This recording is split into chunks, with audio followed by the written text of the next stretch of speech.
Hi, my name is Mia Zambrano. I am a mental health therapist and performance consultant. And today I want to talk about the thing that might be holding you back that you don't even realize. So, a lot of us, when we talk about getting to a higher level or certain accomplishments, it's very much to do oriented, right? It's a checklist, it's a process, it's a procedure, it's a learning thing. So much of getting to your fullest potential is a mentality thing. So, I want to talk about three key factors that tend to get in our way without us even realizing it. The first is how we think about ourselves, the second is how we think about the situation, and the third is how we think about others. Now, maybe one really resonates with you, or maybe all three, and they tend to be a bit intertwined. So, that might make a lot of sense for you, but I'm going to dive in a little deeper in case we're still not sure, you're not convinced. So, if you're thinking about a situation in terms of how you think of yourself, might be impacting that. And again, like sometimes these are sneaky narratives, guys. It's not always this like super obvious thing that's keeping us back. Sometimes it is, but sometimes it's not. So if it's this idea of like, oh, like other people can have that, but I can't have that, or I'm not going to get to that level, or that's just not in the cards for me, or that wasn't meant for me to have that. When you already predetermine that, all of your actions will align. So if you feel like you're not hitting a number goal you want to hit, or you're not hitting, a stride with your networking or your ability, or you're not following through with this idea, that might very well be because of how you think about yourself, what you're capable of, and what will happen for you.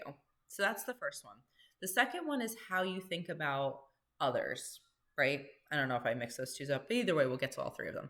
How you think about others. So there's a comparison aspect, right? And this happens so often. I've said it in my other videos, we're pack animals, right? You want to kind of naturally, there's this tendency to measure up to see how valuable you are, how you can be more successful. So the way comparison works for us is we actually draw from what we're noticing to inspire us. When it works against us, it's like, oh, because this person has it, I can't do that.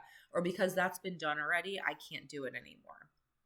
So, or, maybe it's you feel like because someone's standing in your way, or your boss won't ever allow that, or this person won't ever help me do this. Maybe it's even a personal relationship that you feel like is a barrier. So, how other people might be, how you might view other people, or how the perception is that they're impacting you. Does that make sense? So there's a whole bunch of ways this can show up. Again, a lot of it is comparison, though. A lot of it is ineffectively measuring ourselves up against someone else and just kind of saying, like, oh, if they have it, I can't have it. Or if they've done it, I can't do it. Or just trying to make something seem a little bit out of your reach based on another person. Now, oh, it can also look like, oh, how good for them. Like we've all kind of said that, right? Like, oh, must be nice. That's actually putting yourself down and someone else on a pedestal rather than being like, if they can do it, I can do it.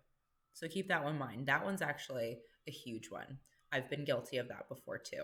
Really shifted. The last one is how we think about a situation, right?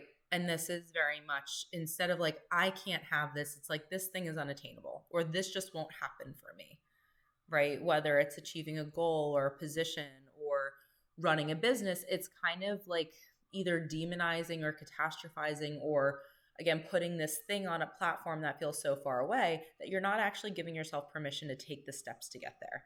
So this happens a whole lot too of like, oh, I can't make that investment. It's just not something that's feasible for me. And then that goes back to the first thing we talked about with the narrative. Then there's, also again what we feel like we can reach or what we're capable of, but then also with the situations how accessible they are to us or what we want to do. And sometimes we convince ourselves we don't want something. We're like, oh, I would never want to run my own business because that just seems like too much. It doesn't have to be too much, right? So like just be mindful of what you're telling yourself of what's possible and what's not, because you may be the very limit that is standing in your way from where you truly want to be. So you have to be honest with yourself. You have to build awareness of like what narratives might be going on in each of those areas. So sketch it out, write it down, meditate on it, whatever you want to do. But I wanted to throw those out there because I think those are huge parts and definitely things that I personalize and target in my programs. People tend to have really good feedback and it's really eye-opening. So let me know what you think. Like, follow, subscribe, and talk to you guys soon.